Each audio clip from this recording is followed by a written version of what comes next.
She thought he was only an apprentice, until even the apex predators backed away. The alarm did not beep, it screamed.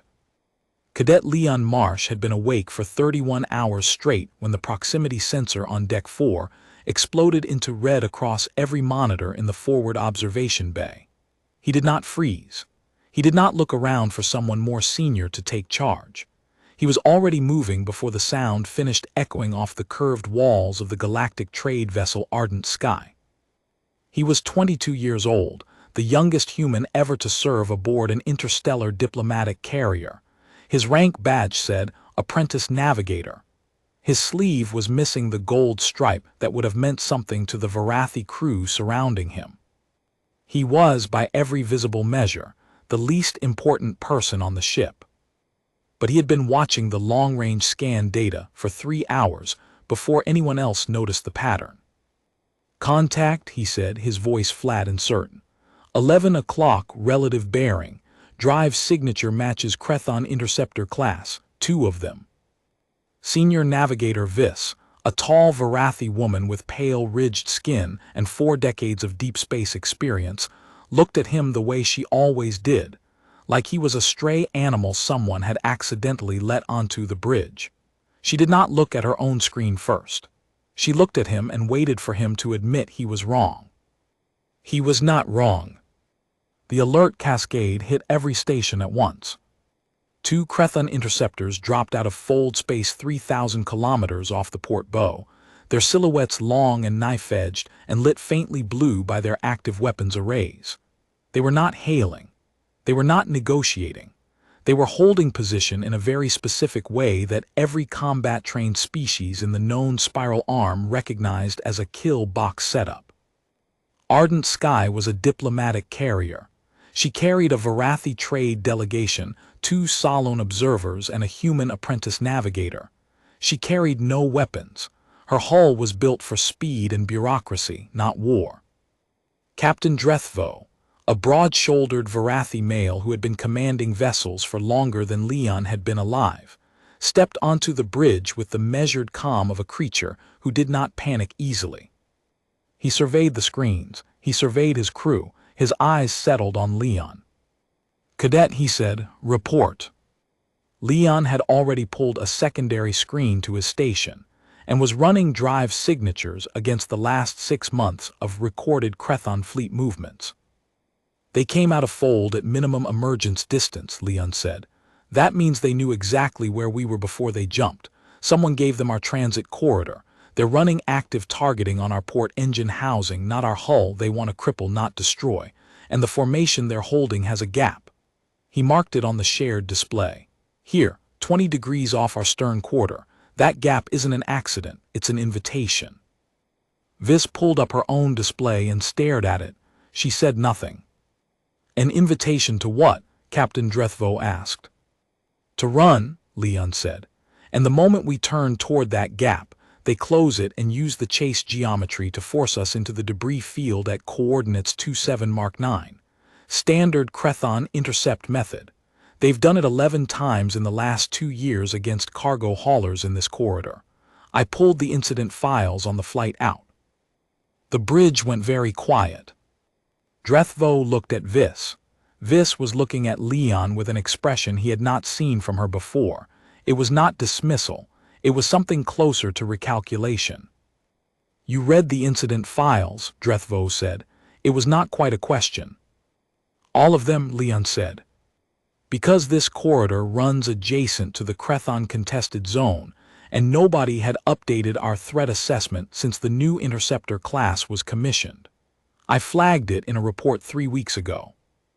Drethvo was quiet for a moment. "I remember that report. I assigned it to the secondary queue." "I know," Leon said without bitterness. He had expected that. On the screen, one of the Crethon interceptors shifted position slightly. The targeting lock on their port engine tightened. They had maybe 4 minutes before whoever was commanding those ships decided that patience had run out. "So we don't run," Drethvo said. "No," Leon said. "We do something they haven't planned for." He was already typing. Everyone on the bridge was watching him now, not the screens, him. A 22-year-old apprentice navigator with a sleeve patch that meant almost nothing, fingers moving across a console he had spent 6 months memorizing every function of, even the ones he was never supposed to touch. "What are you doing?" Vis asked. "Opening a channel," Leon said, "on the Crethon military command frequency, not the civilian hail band, the actual command net, encrypted, formal military protocol, current edition." Vis stared at him. "You know their current encryption protocol." "I learned it," Leon said simply. The channel opened, and Leon Marsh, apprentice navigator, the least important human aboard Ardent Sky, spoke in fluent, unaccented Crethon military formal register directly to whoever was sitting in the command seat of those 2 interceptors, and told them, very calmly, exactly 3 things. The bridge crew could not understand the words, but they could hear the tone, and they could see, 30 seconds later, when both interceptors powered down their targeting arrays and pulled back to a distance that, by any tactical measure, meant they were no longer a threat. Nobody spoke for a long moment. Then Drethvo said quietly, "What did you say to them?" Leon leaned back in his seat. He looked tired, the way a person looks when they have been carrying something heavy for a long time and have only just set it down.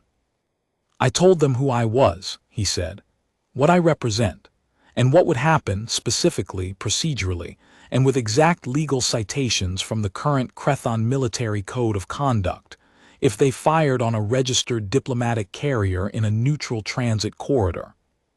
"They believed you?" Vis asked. Leon glanced at her. "I was correct," he said. "Correct tends to be convincing." The interceptors held their distance all the way to the edge of the transit corridor.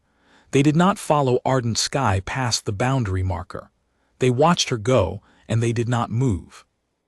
Nobody on the bridge looked at Leon's rank badge for the rest of the shift. They looked at him instead. It was a small difference. It was not a small thing. By the time Ardent Sky docked at Verath Station 12, the story had already traveled faster than the ship.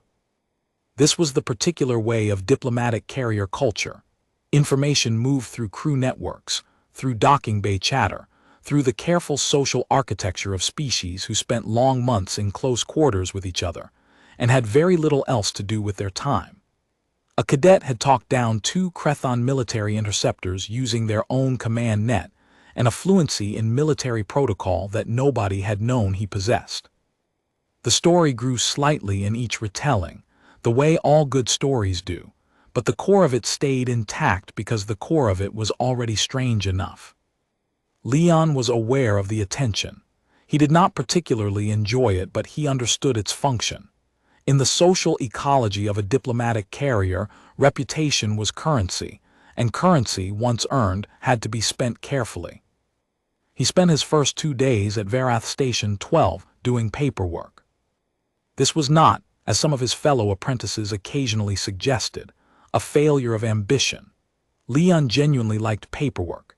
He liked the precision of it, the way a well-filled transit manifest or a correctly formatted diplomatic registry entry left no room for the kind of ambiguity that caused crises. Most crises, in his experience, began as small administrative failures that nobody caught because everyone assumed someone else was watching.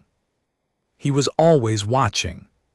The station itself was a remarkable piece of engineering, a Varatha-built deep space hub that had been expanded 17 times over 2 centuries until it resembled, from the outside, something between a cathedral and a coral reef.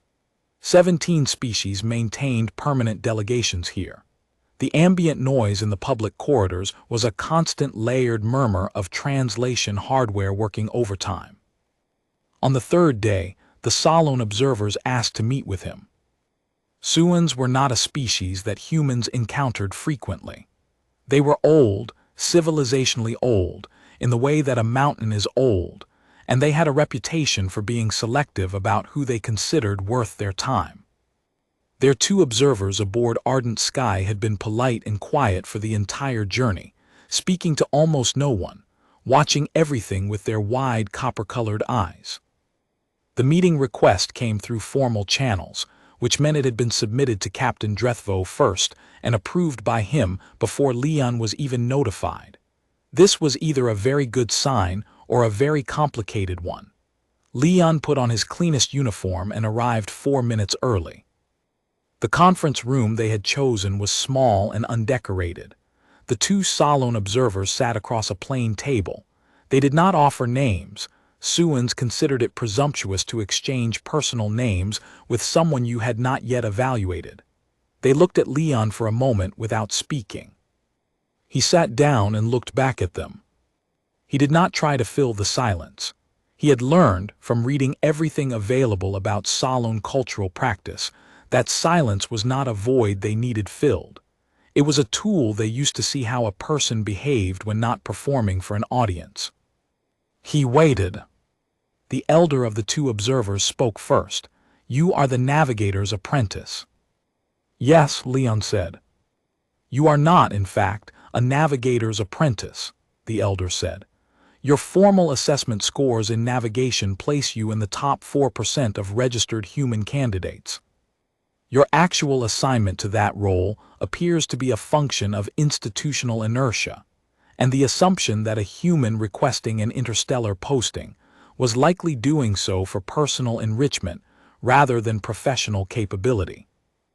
Leon considered his response for a moment. "That assessment is accurate," he said. "Does this cause you difficulty?" "It causes me to work harder to prove value before being asked," he said, "which is not comfortable, but it is effective."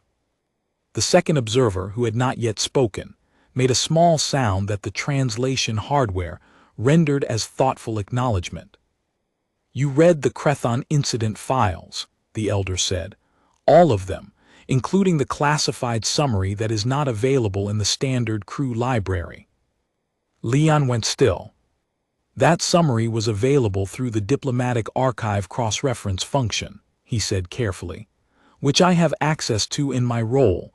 The access was not restricted." "No," the elder agreed. "It was not, which raises an interesting question. Of the 47 crew members aboard Ardent Sky with archive access, you are the only one who used it to read classified Crethon military incident summaries in a corridor adjacent to their contested zone." "The corridor was adjacent to their contested zone," Leon said simply. The elder looked at him for a moment. Then she said, in a register that was not quite formal and not quite casual, "We have been observing your species for some time. You are a young civilization. Most of your individuals, even the capable ones, behave as though they expect the universe to accommodate them." "Yes," Leon said, "I've noticed that." "You do not." "I've learned it doesn't," he said. The second observer made that sound again. The elder allowed herself something that might have been a very slight smile. "We have a proposal," she said. "It is not within the scope of what your captain would consider your official duties. It would require you to operate in a context where your rank provides no protection and your species' diplomatic standing is, at best, complicated." Leon folded his hands on the table. He looked at the two Suans across from him. "Tell me," he said. Outside, through the station's observation windows, 3 more ships were arriving in the docking queue, their drives cooling in the dark. One of them was a Crethon vessel. Leon noticed it without turning his head, the way a person notices something they have been tracking from the corner of their eye for a long time. The elder began to speak. Leon listened with his whole attention, the way he always did, and somewhere in the back of his mind, the long, patient habit of preparation began calculating what he would need to know next. The proposal was this: there was a station. Not Verath Station 12, not any of the official diplomatic hubs. A place called the Hollow, which the Suan observers described with the particular careful flatness of tone that indicated they were choosing their words to avoid alarming him. The Hollow was a privately operated way station at the edge of charted space, in a system that appeared on trade registries as uninhabited and appeared on military charts as a navigational hazard zone. In practice, it was neither. In practice, It was where 6 of the most powerful non-aligned species in the near spiral arm sent representatives. When they wanted to negotiate something, they could not afford to negotiate anywhere official. It was where supply chains were adjusted without governmental oversight, where disputes that couldn't reach formal arbitration were resolved by older methods. Where, as the elder Suan put it, the actual architecture of regional order is occasionally revised. A piece of that architecture was currently in danger of collapsing. A trade compact between 3 of those 6 species had fractured over a boundary dispute in a resource-rich system. The fracture was spreading. If it continued spreading, it would destabilize supply routes that 17 additional species depended on. Quiet, unglamorous catastrophe, the kind that didn't make military records because it never became a war. It just became a slow failure of the systems that kept people fed and worlds connected. The Suan delegation had been attempting to broker a resolution for 8 months. They had exhausted their own diplomatic leverage. What they needed now was a different kind of presence in the room, someone who arrived without the weight of prior allegiances, without a history of side-taking, without a stake that any of the parties could point to and say, that's why you want this outcome. They needed someone who was technically nobody.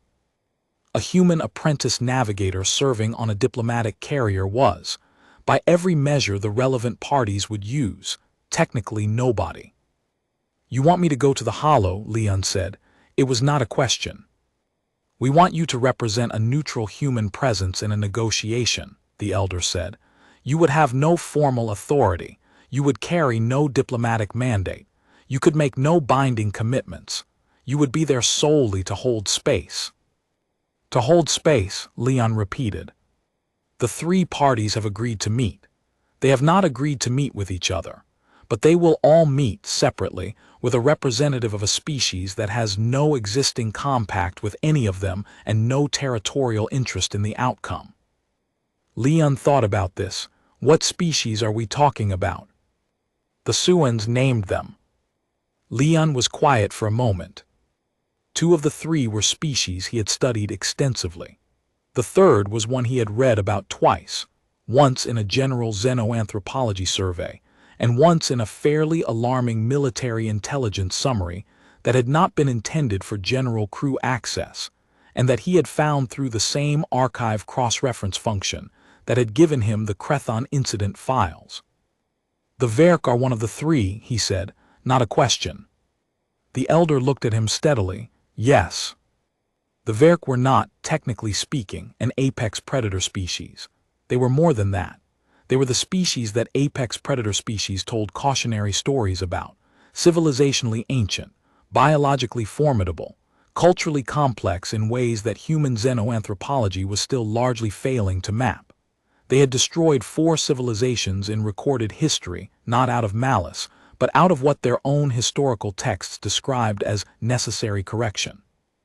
They found disorder offensive in a way that had very real teeth. They had agreed to meet with a human representative. Leon found this more surprising than the Crethon interceptors. "Why would they agree to that?" he asked. The elder tilted her head slightly. "We suggested it." They were skeptical. Then they reviewed the incident report from your transit corridor. They read that. "The Verk maintain observers on every major trade route in the near spiral arm," the elder said. "They were watching when you opened that channel. They were also watching when the interceptors stood down." A pause. "They asked us who you were." Leon sat with that for a moment. "We told them you were an apprentice navigator," the second observer said. It was the first time he had spoken directly to Leon. His voice was lower than the elder's, and he had a way of emphasizing certain words that the translation hardware did not quite catch. "We also told them that this designation was, in the specific case of Leon Marsh, functionally misleading." "I see," Leon said. "Will you go?" the elder asked.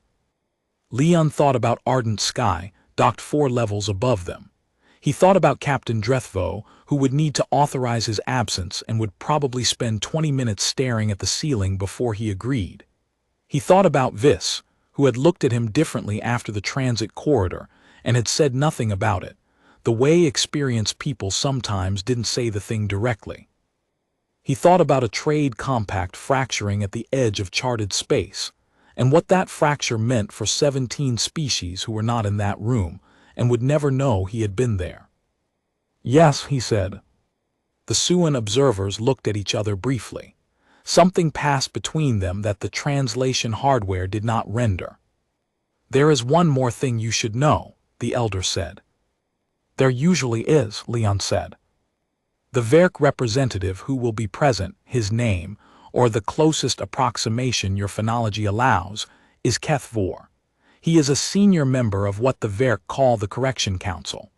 This means that he has personally overseen 2 of the 4 civilizational corrections in recorded history." Leon was quiet.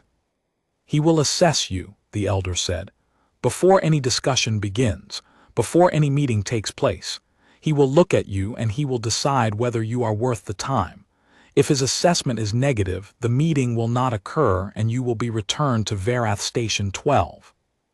"And if his assessment is positive," Leon asked, "then you will sit in a room with one of the most dangerous entities in the near spiral arm, and 2 other parties who are currently furious at each other, and you will hold space." "Right," Leon said. He looked out the observation window at the Crethon ship in the docking queue. It sat there in the dark, patient and edged, and did not do anything threatening. "When do we leave?" he asked. The hollow looked, from the outside, like a failure. That was intentional.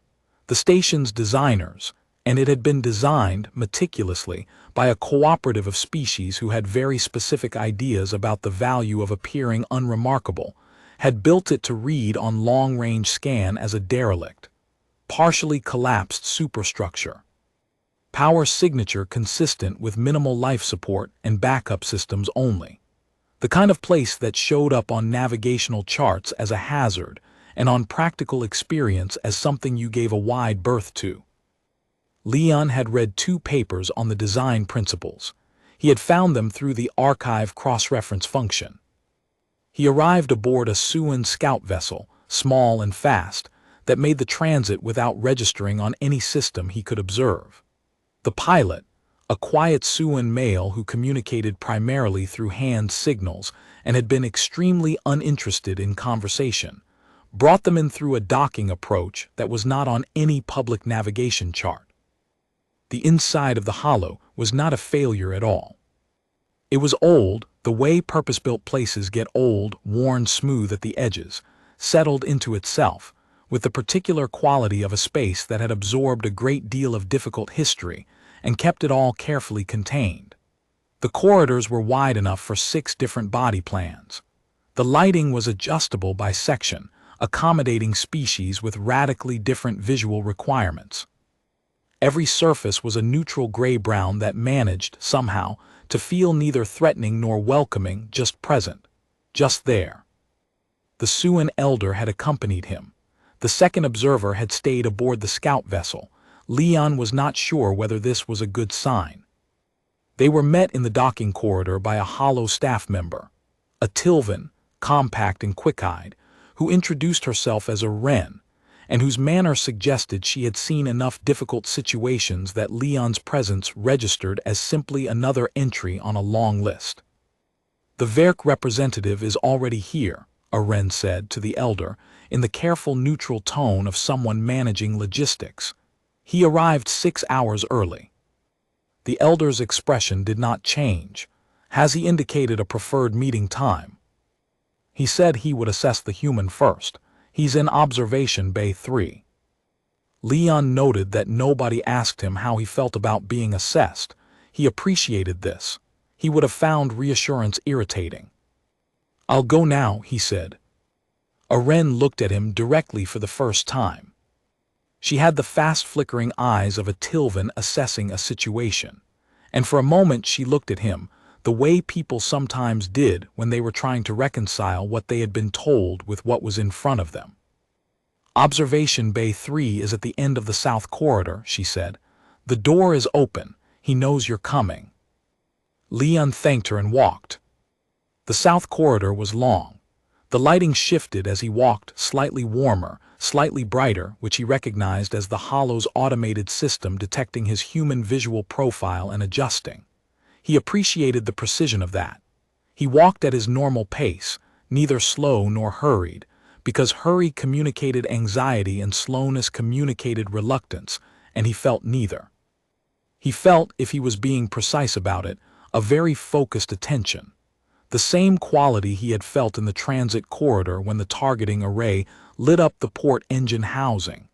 The sensation of a situation that required everything he had. He found it clarifying.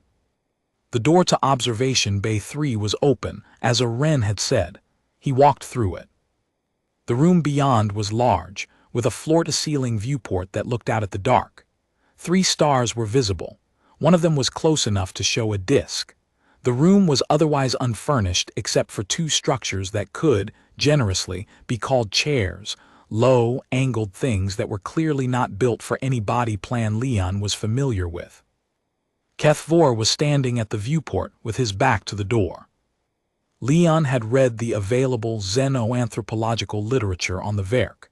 It had not fully prepared him for the physical reality, but it had given him enough that he did not stop walking.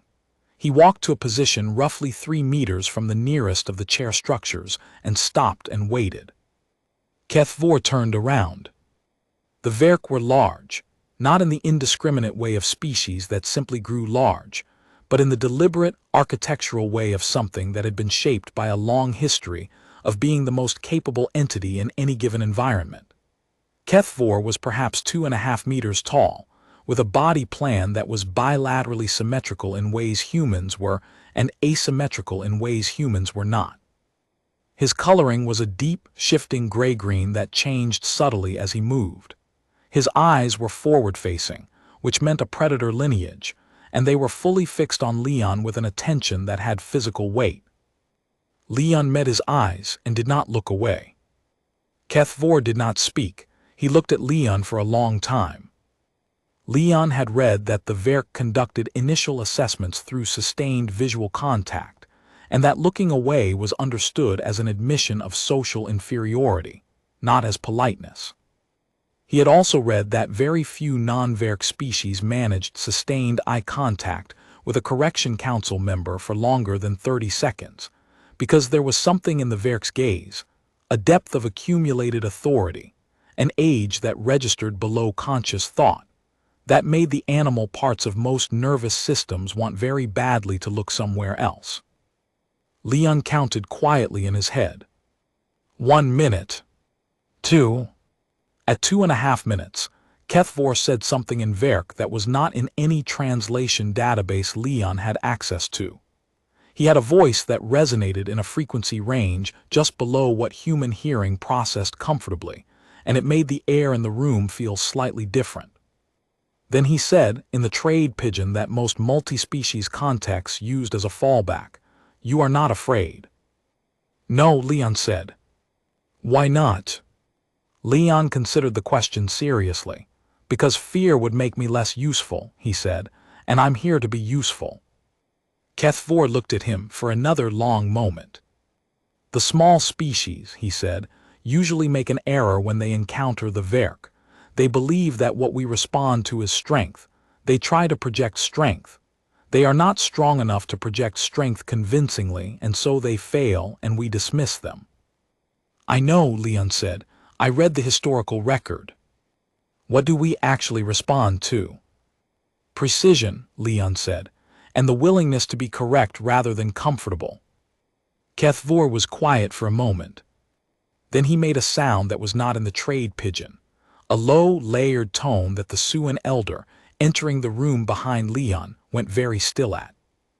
Later she would tell him that sound was one the Verk used among themselves.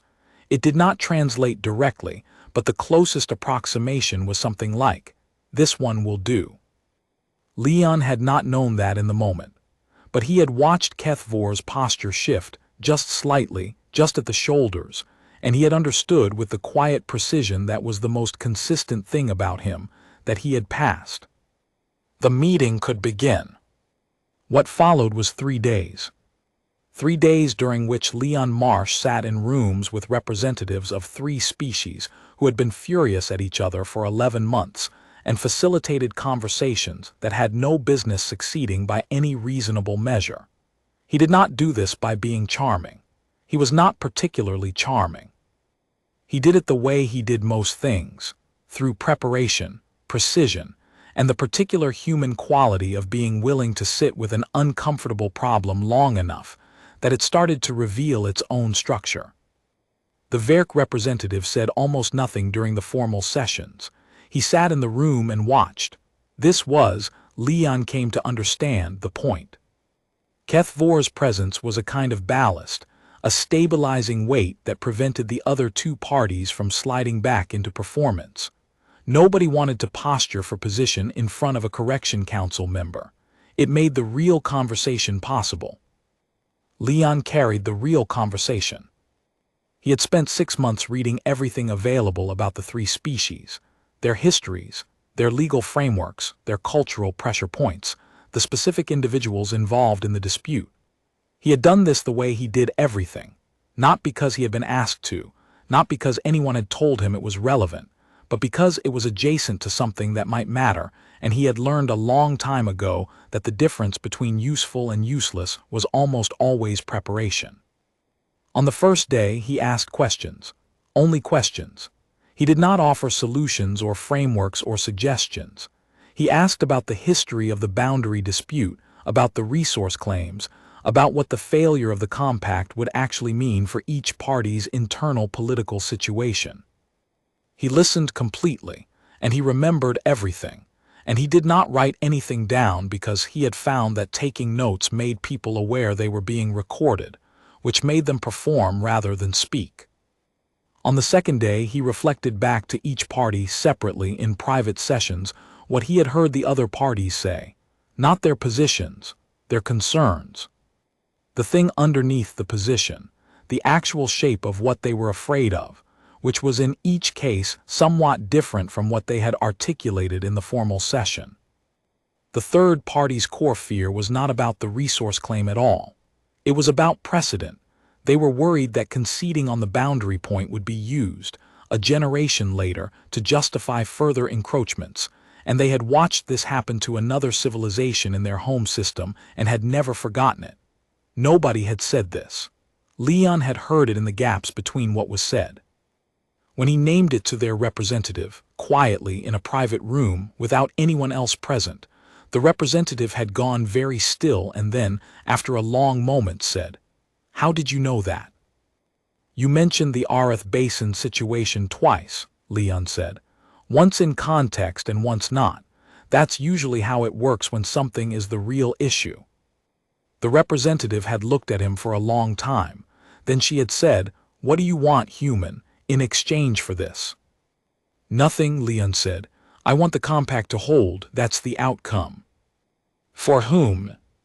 He thought about 17 species, supply chains, small quiet catastrophes that no one ever recorded because they never quite became wars. "For everyone downstream," he said. On the third day, the 3 parties met together and reached an agreement. It was not a perfect agreement. It had provisions that each party had reservations about, and none of them particularly loved. It included a boundary demarcation that required a joint survey and a dispute resolution mechanism that none of the 3 had used before. It would require follow-up and maintenance, and the careful attention of people whose job it was to watch for the small cracks before they became large ones. It held, that was the thing, it held. Kethvor left the hollow before the final session ended. He did not say goodbye because the Werk did not observe that particular convention, but he passed Leon in the corridor on his way to the docking bay, and he stopped. He looked at Leon for a long moment with those forward-facing predator eyes that had the weight of civilizational history behind them. Leon met his eyes and waited. Kethvor said, in the trade pigeon, "We have observed your species for some time." "I know," Leon said. "We had concluded you were promising but unfinished." Leon did not say anything. "We are updating that assessment," Kethvor said. Then he walked away, and the sound of his footsteps faded into the hollow's old corridors, and the air in the room went back to feeling normal. Wren, who had been at the end of the corridor and had not pretended not to be listening, said, very quietly, "In 40 years of running this station, I have never heard a Ver Correction Council member say that to anyone." "I'll need to file a transit manifest before we leave," Leon said. "Can you point me to the administrative office?" She laughed. It surprised her and it surprised him, and the sound of it carried down the corridor and dissolved into the hollow's careful, patient quiet. When he returned to Ardent Sky, Captain Drethvo met him in the docking bay. This was unusual. Captains did not typically wait in docking bays for apprentice navigators. Drethvo looked at him for a moment. He had the expression of a man who had been revising something in his own mind and had not quite finished. "How was it?" he asked. "Productive," Leon said. Drethvo was quiet for a moment. Then he said, "Your rank assessment is overdue. I've scheduled it for next week. I'll be conducting it personally." Leon nodded. "Thank you, Captain." He walked through the ship toward his bunk. The crew he passed in the corridors looked at him the way they had after the transit corridor, not at his rank badge. At him. He noticed it the same way he noticed the Crethon vessel in the docking queue, the way he noticed all things that were relevant, quietly, completely, and with the full weight of his attention. He was 22 years old. He was the youngest human ever to serve aboard an interstellar diplomatic carrier. He had a sleeve patch that said Apprentice Navigator, and a reputation that had already traveled to 3 different species intelligence networks. He had a lot of reading left to do. He found the nearest corridor alcove with a wall terminal, pulled up the next 6 months of mission files, and started at the beginning. Somewhere at the edge of charted space, the hollow held its careful quiet. The compact held. 17 species went on receiving their supply chains without knowing why the routes were still open, without knowing the name of the person who had sat in those rooms for 3 days and asked the right questions and listened to the spaces between words. That was fine. Leon had never needed anyone to know. He only needed to be ready for the next thing. He always was.